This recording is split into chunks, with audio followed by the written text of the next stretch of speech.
This video is an overview of Module 6 and your midterm for 658.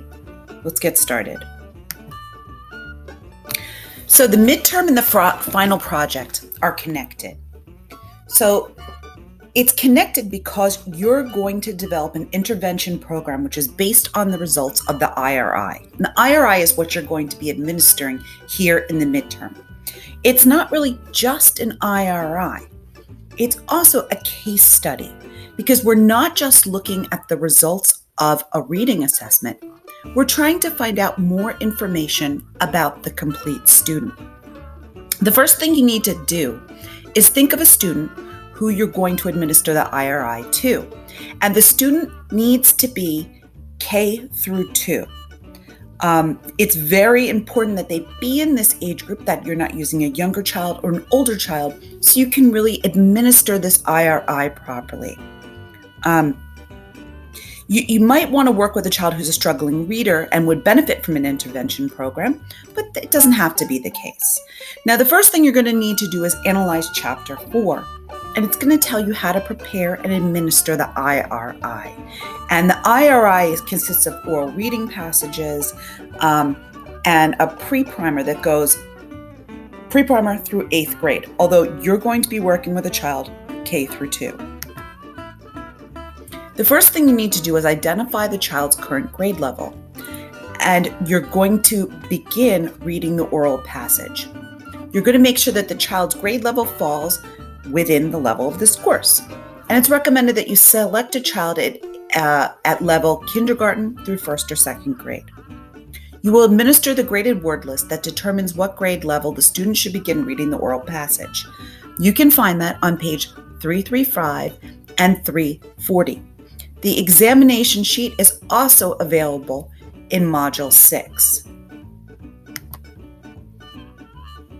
The student usually begins the word list at 2 levels below his or her present grade level.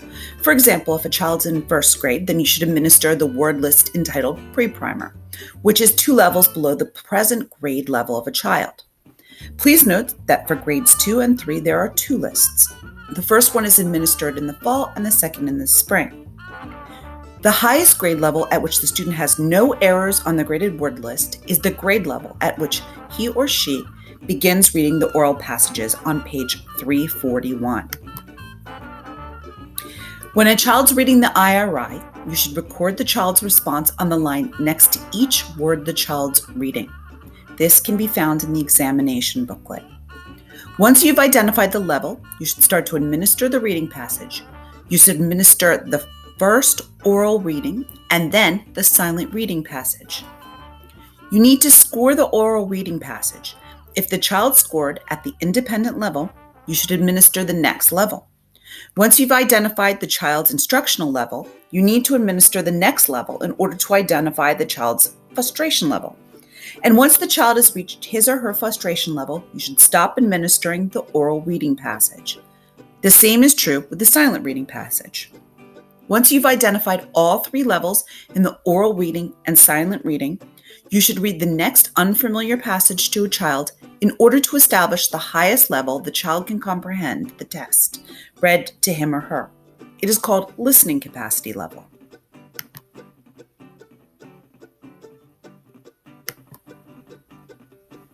You will need to analyze the results and fill out the summary sheet on page 334. Please familiar yourselves with the IRI administration and scoring procedures on page 328 through 331. In your report, please describe in detail the child's background, the nature of the problem, the process of administering the IRI, including the child's behavior, both reading and non-reading during the administration, an analysis of the results, and an implication. And please feel free to use research and any experience you have that would guide you in creating a pedagogically sound program.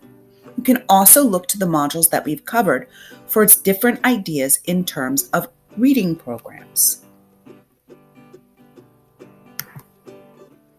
Keeping all the working copies of the IRI with the information you've recorded while administering the IRI. The results should be reported exactly in the format of the summary sheet, but you need to describe in narrative form your results in the paper.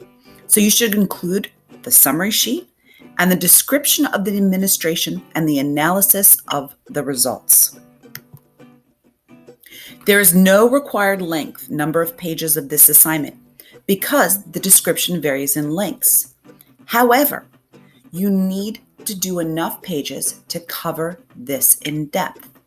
We're asking for a lot of different elements here, not just the IRI administration, but an IRI administration with a case study of the child, the background of the child, the whole child, and also a sound reading program that you would put into effect to help this reader. Some tips are: get your paper in on time, look at the whole child, hit every point, and include your IRI summary sheet. This is an overview of how to do your midterm. There are some exemplars and different examples as well in this module. Please take the time to look. Good luck and enjoy administering your IRI.